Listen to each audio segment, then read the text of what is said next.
Hey everyone, welcome back to the channel. This is Old School Kekistani here, and today I thought we'd play around with some numbers. I was thinking to myself, I would really like some solid data on what the damage per second for each Gauntlet's primary spell was at each range, so naturally I got to work and put together a spreadsheet for us all to learn from. I made this spreadsheet by putting together the maximum amount of damage that each Gauntlet did at 3 different ranges within the time it takes to trigger the recharge timer for the mana bar. I did this by holding down my mouse button and capturing frame by frame the exact time it took to get to the mana recharge penalty. The DPS for each Gauntlet was also taken without any additional items equipped and without any classes chosen, so this will be as basic as it gets. Keep in mind that the data was collected at 3 distinct distances on a stationary target, so this is not a measure of how viable each Gauntlet is. There are many factors that play into how good a Gauntlet is, such as projectile speed, single hit damage, sorcery usage, and so on. Rather, this is a measurement of the highest potential damage per second that the spell of each Gauntlet is capable of outputting, again, without items or classes. I also did us a favor by ranking the top 10 Gauntlets with the most DPS for each range, and that'll be displayed on the screen. So now, let's see the results. For close range, I have set myself up incredibly close to the target, so I'm able to hit all 4 shots of the Toxic Gauntlet. Here are the results. Clearly, the Toxic Gauntlet has the edge in close range DPS with no other Gauntlet coming close. Even an uncommon Toxic Gauntlet can out-DPS a legendary Flame Gauntlet in close range combat if all the projectiles hit, which was a little shocking to me when I first collected the data, but the numbers don't lie. For mid-range, I have positioned myself along this hill. I determined the distance by using the Stone spell and moving a little closer from its maximum range. Other than that, my research methods were the same. Here are the results. From just looking at the top 10 list, you may think that Flame has a clear advantage. However, that is only if all the fireballs hit.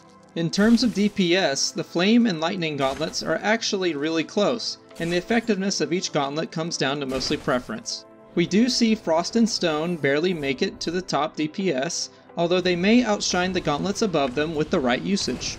Again, it's all down to preference. But for top potential DPS, the Flame and Lightning Gauntlets do have the upper hand. Finally, we have long range, and for this, I tried to position myself a little more than double the mid-range distance. At this range, Toxic, Stone, and Wind all cannot hit the target, so I will only take Flame, Frost, and Lightning into account. Here are the results. This is where the pitfalls of Flame really start to show. With one of the lowest projectile speeds in the game, Flame struggles to keep a viable DPS. In fact, Flame should be easy to avoid with all the movement in SpellBreak, but for the sake of keeping everything the same for the list, I'm going to keep it in.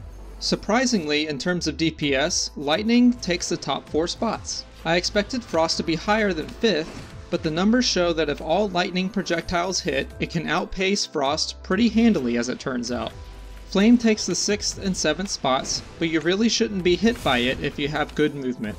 And lastly, we have Frost with Lightning cleaning up the end of the list. So for an overview of all the data, Toxic takes the highest DPS in the game at close range, Flame and Lightning have decent DPS in mid-range combat, and Lightning and Frost do the best DPS at long-range combat. This list will be linked in the description below, so you can take a look at it for yourself if you want to. Otherwise, that's going to be it for the video.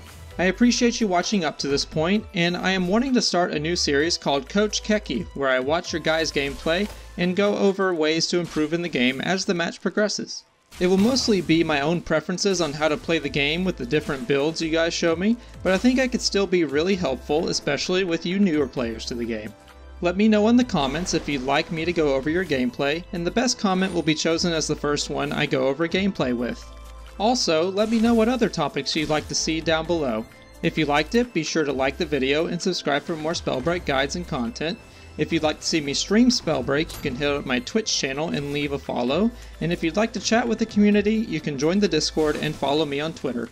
Again, all links are in the description. But that's going to do it for me, my guys. Have a great one, and I'll see you all later.